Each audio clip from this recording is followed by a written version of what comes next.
Internet.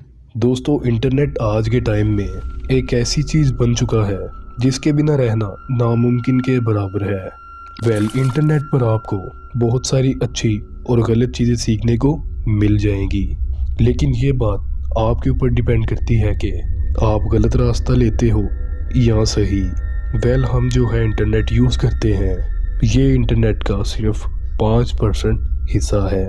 यानी जो हम इंटरनेट सर्च इंजन पर सर्च करते हैं वो बस इंटरनेट की 5% हिस्सा है, और जो बाकी का 95% हिस्सा है वो हम लोगों की पहुंच से बाहर है।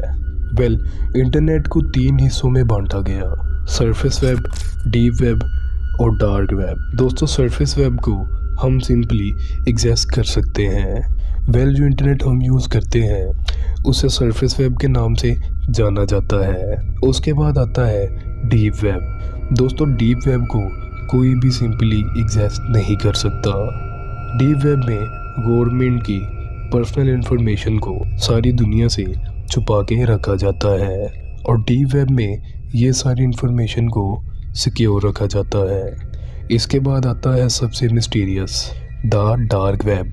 दोस्तों, डार्क वेब इंटरनेट की एक ऐसी काली दुनिया है जहां पर आपको सारी इनलीगल एक्टिविटी देखने को मिल जाएगी, जैसे कि ड्रग्स और गन की खरीदारी। यही नहीं, डार्क वेब में इंसानी मांस को खरीदा और बेचा जाता है। लेट्स सी, रिसेंटली कुछ सालों पहले जेम्स नाम का एक लड़का डार्क वेब को अपनी हैकिंग टेक्निक के जरिए एक्सेस किया। उसके बाद कुछ ऐसा हुआ जिसे सुनने के बाद आपकी आंखें खुली की खुली रह जाएंगी। जेम्स नाम के लड़के को बचपन से ही हैकिंग का बहुत शौक था। जेम्स 18 साल का होते होते हैकिंग से रिलेटेड बहुत सारी चीज़ें सीख चुका होता है, जैसे कि ऐप्स और कंप्यूटर सॉफ्टवेयर को हैक करना और गेम्स को हैक करके खेलना। जेम्स इतने में खुश नहीं था, उसको और हैकिंग सीखने का शौक था। वो चाहता था कि दुनिया का सबसे बड़ा हैकर बने। जेम्स का एक दोस्त था जिसका नाम था डेन। जेम्स और डेन बहुत अच्छे दोस्त थे। कहीं भी जाना होता था या कुछ काम होता था तो दोनों साथ में जाते थे। डेन एक दिन जेम्स को डार्क वेब के बारे में बताता है। जेम्स डार्क वेब के बारे में जानने के बाद बस डार्क वेब को एक्सेस करने के बारे में सोचता रहता है। बहुत ट्राई करता है, लेकिन वो डार्क वेब को एक्सेस नहीं कर सकता। उसके बाद जेम्स अपनी हैकिंग ट्रिक को इम्प्रूव करता है, और लगभग 1 साल बाद वो अपने हैकिंग ट्रिक के इस्तेमाल से डार्क वेब में एंटर करता है। डार्क वेब में एंटर करने के बाद उसके सामने एक डार्क वेब मिस्ट्री बॉक्स, एक बॉक्स शो होता है जिसकी प्राइस $1000 होती है। जेम्स को उस मिस्ट्री बॉक्स को $1000 दे के खरीद लेता है।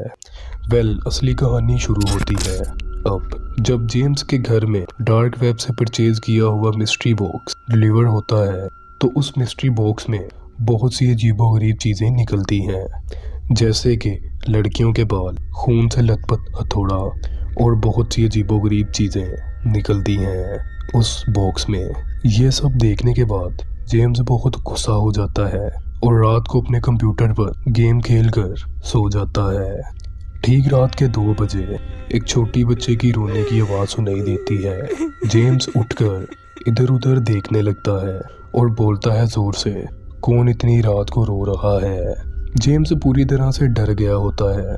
उसके बाद रोज जेम्स के कमरे से एक छोटी सी बच्ची का रोने का आवाज़ सुनाई देता है। इस वजह से जेम्स को 104 डिग्री बुखार हो जाता है।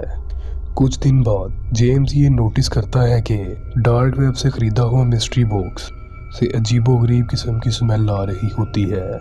जो वो मिस्ट्री बॉक्स में आई हुई सारी चीज़ों को टेस्ट करता है तो पता चलता है कि खून से लथपथ हुए हथौड़े में किसी का असली खून लगा होता है। ये देखकर जेम्स बहुत डर जाता है और एक चर्च के फादर से जाकर मिलता है और सारी बातें चर्च के फादर को बताता है।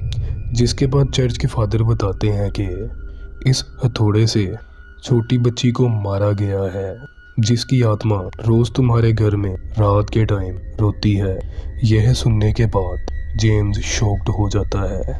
उसके बाद चर्च के फादर जेम्स के ऊपर होली वाटर छिड़क देते हैं और उस हथौड़े को एक म्यूजियम में रखवा देते हैं, जिसके बाद से सब कुछ ठीक हो जाता है। दोस्तों ये स्टोरी कैसा लगी नीचे कमेंट करके मुझे ज़रूर बताना।